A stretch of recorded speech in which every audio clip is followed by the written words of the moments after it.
économiques, sociaux et culturels auxquels notre pays a adhéré. Beaucoup de Togolais et de Togolaises vivent dans la misère et meurent dans la misère, faute d'une alimentation et des soins de qualité et bien d'autres éléments indispensables à une vie digne. Cette mort est aussi morale à cause de l'angoisse existentielle, exacerbée par une paupérisation galopante malgré les efforts des uns et des autres. Cette même crise a entraîné des troubles manifestations avec violence, arrestation et détention, ainsi que des morts de fils et filles de notre pays. Les risques de rupture de notre cohésion sociale sont encore réels. La fragilisation de la traditionnelle paix entre les religions sur la terre de nos aïeux s'annonce. La radicalisation, l'intolérance et la violence incarnée par des milices se manifestent sous nos yeux. Des fils et filles de notre pays, pour se protéger, ont dû fuir leurs maisons et localités pour se réfugier dans les pays voisins. La situation des droits de l'homme dans notre pays emploie les organisations de défense de ces droits est inquiétante. Mes frères et mes sœurs togolais et togolais, c'est dans un tel contexte que les pays frères de notre sous-région, percevant le caractère dangereux de notre situation, ont eu, à travers leurs chefs d'État réunis en nommé en assemblée, proposé une solution de sortie de crise faite de recommandations contenues dans le document désormais appelé la feuille de route de la CEDEAO, adoptée le 31 juillet 2018. Pour nous, il s'agit là d'un véritable kairos, c'est-à-dire un moment favorable pour notre nation, afin que les différents acteurs et décideurs politiques qui ont consenti tous à des sacrifices pour entrer en dialogue puissent s'entendre pour sortir le peuple de la misère. Mais nous ne pouvons laisser le sort de toute notre nation et de tout notre peuple entre les mains exclusives du politique. Chaque citoyen et chaque citoyenne doit s'investir de toutes ses forces pour que les principes et les éléments positifs de cette feuille de route soient réalisés dans le respect de l'esprit qui a présidé à sa mise sur pied. Il s'agit là d'un devoir citoyen, car la même patrie nous convoque et nous appelle solennellement en ces termes. Togolais, viens, bâtissons la cité. Aucun fils et aucune fille de notre nation ne peut plus rester indifférent. Que nous soyons religieux, religieuses, universitaires ou professionnels de tout genre, jeunes, adultes, personnes âgées, organisations de la société civile, tous, nous devons répondre à cet appel de la nation qui n'est pas du tout de la politique, mais une exigence vitale, nécessaire pour notre pays. En effet, notre hymne national nous dit ceci: salut à toi, pays de nos aïeux, toi qui les rendais forts, paisibles et joyeux, cultivant vertu, vaillance pour la postérité. Que viennent les tyrans, ton cœur soupire vers la liberté. Togo debout, luttons sans défaillance. Vaincrons ou mourons, mais dans la dignité. Grand Dieu, toi seul nous as exaltés du Togo pour la prospérité. Togolais, viens, bâtissons la cité. C'est pour répondre, frères et sœurs,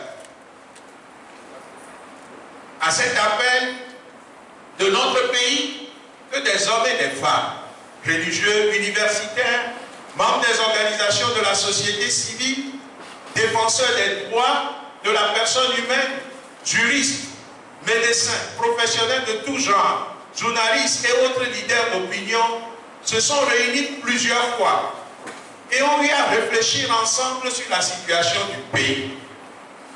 Et nous avons décidé de fédérer nos énergies et nos efforts en notre qualité de citoyens, citoyennes, et non pas du tout politique, pour apporter de façon déterminée et déterminante au nom de notre peuple, notre part, au processus de sortie de crise de notre pays, à partir de la bonne mise en œuvre des aspects positifs des recommandations de la CEDEAO. Un tel engagement reprend l'article 3, alinéa 2 de notre Constitution, qui explique l'armoirie de notre République en ces termes, je cite, « Les deux jeunes lions représentent le courage du peuple togolais. Ils tiennent l'arc et la flèche, moyen de combat traditionnel pour montrer que la véritable liberté du peuple togolais est dans ses mains et que sa force réside avant tout dans ses propres traditions. Les lions debout et adossés expriment la vigilance du peuple togolais dans la garde de son indépendance du levant au couchant. Mon frère, ma soeur, Togolais et Togolaises, si tu partages cette vision, cette conviction, ce devoir patriotique non négociable, au nom de la Constitution de la 4e République, qui nous dit dans son préambule, nous, peuple togolais, nous plaçons sous la protection de Dieu. Je t'invite à bien vouloir te mettre debout pour que, de façon sincère et silencieuse, nous puissions prier ce Dieu, puisque nous nous sommes placés sous son autorité.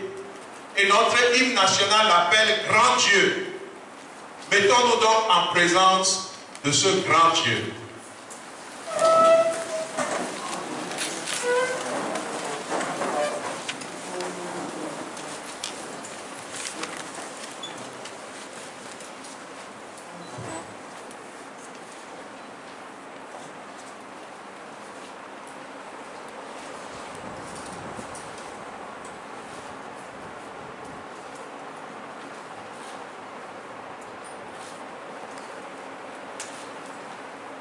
Poursuivons cette prière par l'hymne national de notre pays. Salut à toi, pays de nos aïeux, toi qui les rendais forts, paisibles et joyeux, cultivant vertu, alliance pour la prospérité. Que viennent les tyrans, ton cœur soupire vers la liberté. Togo debout, luttons sans défaillance, vainquons au moment, mais dans la dignité. Grand Dieu, toi seul nous as exaltés. Du Togo pour la prospérité. Togolais, viens, bâtissons la cité. Grand Dieu, nous voici devant toi, debout, et nous comptons sur toi pour bâtir notre cité avec tous ses enfants, pour qu'elle devienne une cité prospère, où règne la justice, la paix, afin que chaque enfant puisse trouver de quoi manger, de quoi se soigner, de quoi se vêtir, ou dormir dignement et vivre dans sa dignité. Grand Dieu, tu t'es engagé pour la dignité de chacun de nous. Viens établir dans nos cœurs le désir de vaincre ou de mourir pour la dignité de tous les enfants de notre pays. À toi, grand Dieu, la gloire, l'honneur pour les siècles des siècles. Veuillez vous asseoir.